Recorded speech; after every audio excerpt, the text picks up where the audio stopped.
Tesla के बाद Elon Musk Starlink लेकर भारत आ रहे हैं। स्टारलिंक की भारत में टेलीकॉम कंपनी एयरटेल और जियो के साथ डील फिक्स हो गई है। ये दोनों कंपनियां स्टारलिंक के साथ मिलकर भारत में सैटेलाइट इंटरनेट मुहैया कराएंगी। स्टारलिंक सैटेलाइट इंटरनेट सर्विस है जिसकी आज भारत में खूब चर्चा हो रही है। स्टारलिंक का संचालन एलन मस्क की कंपनी स्पेस एक्स करती है। सैटेलाइट ब्रॉडबैंड सैटेलाइट कवरेज के अंदर कहीं भी इंटरनेट की सुविधा मुहैया करवा सकता है। जैसे ही भारत में स्टारलिंक के आने की चर्चा तेज हुई है, वैसे ही इंटरनेट पर तहलका मच गया है। लोग लगातार स्टारलिंक के बारे में जानना चाह रहे हैं। इंटरनेट पर स्टारलिंक को खूब सर्च किया जा रहा है।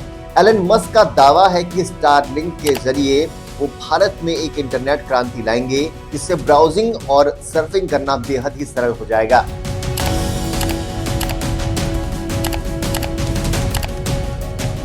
तो आज के वीडियो में हम आपको बताएंगे क्या है स्टारलिंक, ये कैसे काम करता है और इसके पीछे क्या टेक्नोलॉजी है। साथ ही आपको बताएंगे कि इसके प्लान के लिए आपको कितनी कीमत चुकानी होगी। एलन मस्क ये दावा कर रहे हैं कि इंडिया में वो इंटरनेट सेवा की तस्वीर बदल कर रख देंगे। भारत में मुकेश अंबानी और एयरटेल के president Sunil Mittal satellite spectrum का आवंटन प्रशासनिक तरीके के बजाय नीलामी से करने के पक्ष में रहे हैं, लेकिन एलन मस्क नीलामी मॉडल के आलोचक हैं। सुनील मित्तल का कहना है कि भारत के लोगों को इंटरनेट सर्विस मुहैया कराने की इच्छा रखने वाली कंपनियों को बाकी कंपनियों की तरह टेलीकॉम लाइसेंस लेना चाहिए और स्पेक्ट्रम खरीदना चाहिए। मित्तल भारत के दूसरे सबसे बड़े वायरलेस ऑपरेटर हैं। वो अंबानी के साथ टेलीकॉम बाजार की 80% हिस्से पर नियंत्रण रखते हैं। तो आइए जानते हैं कि क्या है स्टारलिंक। स्टारलिंक एक अमेरिकी इंटरनेट प्रोवाइडर कंपनी है। इसे एलन मस्क ने 2019 में चालू किया था। स्टारलिंक की शुरुआत दुनिया के किसी भी कोने में तेज इंटरनेट सेवा देने के लिए चालू की गई थी। स्टारलिंक वर्तमान में विश्व के 100 देशों में इंटरनेट देने में सक्षम है। रिपोर्ट्स बताती हैं कि स्टारलिंक चालू करने में 85,000 करोड़ से अधिक का खर्च आया है। वर्तमान में 50 लाख से अधिक लोग स्टारलिंक की मदद से इंटरनेट चलाते हैं। स्टारलिंक किसी के घर या फिर चलती गाड़ी तक पर लगाया जा सकता है। इतना ही नहीं, स्टारलिंक आपको प्लेन में भी इंटरनेट की हाई स्पीड सर्विस प्रोवाइड कर सकता है। इसे बड़ी कंपनियों के लिए भी लॉन्च किया गया है।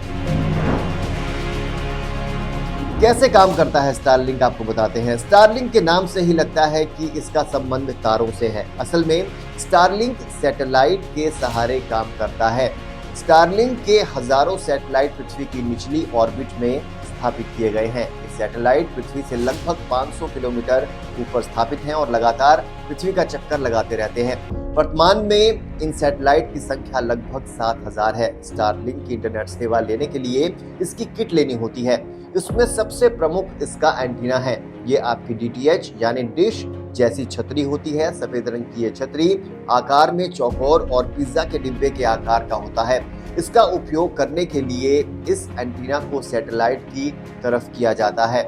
स्टारलिंक का ऐप इसमें सहायता करता है। यह एंटीना रेडियो सिग्नल पकड़ता है। इससे एक तार निकलता है जो मॉडेम में जाकर जुड़ता है। ये मॉडेम भी आपके इंटरनेट राउटर जैसा काम करता है। इसके बाद उस घर में इंटरनेट की सेवाएं ली जा सकती हैं। स्टारलिंक का इंटरनेट अन्य किसी मोबाइल इंटरनेट की तुलना में तेज स्पीड देता है, क्योंकि इसमें ज्यादा बाधाएं नहीं होती है। कुल मिलाकर इसके काम करने का तरीका कुछ DTH टीवी जैसा ही है। इसकी स्पीड लगभग 100 Mbps तक होती है, जो कि सामान्य मोबाइल इंटरनेट की तुलना में कहीं तेज है। जियो और एयरटेल का क्या है स्टारलिंक कनेक्शन। सैटेलाइट के माध्यम से इंटरनेट देने वाले स्टारलिंक ने भारत में सर्विसेज के लिए एयरटेल और जियो से समझौता किया है। ऐसे में सवाल उठता है कि जब स्टारलिंक को किसी टावर की जरूरत नहीं तो वो इनसे क्यों समझौता कर रहा है। दरअसल एयरटेल और जियो दोनों ही भारत में स्टारलिंक की बिक्री करेंगी। वो अपने स्टोर के माध्यम से स्टारलिंक की इंटरनेट किट बेचेंगी और साथ ही उनको इंस्टॉल करने में भी भूमिका निभाएंगी। इसके अलावा स्टारलिंक की बिक्री के बाद सेवाओं के लिए भी यही कंपनियां काम करेंगी। इसके अलावा जियो अपने बाकी प्रोडक्ट जैसे कि जियो टीवी, जियो सिनेमा, जियो हॉटस्टार और जियो फाइबर आदि भी स्टारलिंक के साथ जोड़ सकता है। एक तरह से ये कंपनियां स्टारलिंक के डिस्ट्रीब्यूटर की तरह काम करेंगी। भारत में क्या होगी इसकी कीमत आपको बताते हैं। विश्व में सबसे ज्यादा इंटरनेट देने वाले देशों में से एक भारत है। स्टारलिंक अभी भूटान के भीतर काम करता है। यहाँ उसका सबसे सस्ता प्लान ही 3,000 रुपए महीने से शुरू होता है। इसके अलावा दूसरा प्लान 4000 के ऊपर है। कयास लगाए जा रहे हैं कि भारत में भी स्टारलिंक यही कीमतें रख सकती है। इनमें हल्का फुल्का बदलाव किया जा सकता है। हालांकि भारत में मोबाइल डाटा काफी सस्ता होने के चलते इसे अपने ग्राहक बनाने में काफी संघर्ष करना पड़ेगा। स्टारलिंक लगाने के लिए इसका एंटीना और बाकी सामान महंगा आता है, उसके लिए भी इसे नई रणनीति अपनानी होगी। भारत में वर्तमान में अधिकांश कंपनियां मोबाइल डाटा प्लान 300 जबकि ब्रॉडबैंड प्लान 600 के आसपास देती हैं। इन कीमतों से कंपटीशन के लिए स्टारलिंक को भी भारतीय ग्राहकों के अनुसार कीमतें और प्रोडक्ट देने पड़ेंगे। भारत में वर्तमान 90 करोड़ से अधिक इंटरनेट यूजर्स हैं। हालांकि बड़ी आबादी अब भी इससे बाहर है। इसके पीछे सबसे बड़ा कारण वो इलाके हैं जहां पहुंचना मुश्किल है। स्टारलिंक से ये चुनौती खत्म हो सकती है। इसके अतिरिक्त स्टारलिंक सरकारी योजनाओं को पहुंचाने में भी सहायक हो सकता है। तो कैसा लगा आपको आज का हमारा वीडियो, हमें कमेंट करके जरूर बताइए। और किस तरह का कंटेंट देखना चाहते हैं, स्टोरीज देखना चाहते हैं खिचड़ी द न्यूज़, तो बताइए। फिलहाल के लिए इतना ही। और अगर आपने अभी तक हमारे चैनल को सब्सक्राइब नहीं किया है तो हमारे चैनल को सब्सक्राइब कर लीजिए। नमस्कार।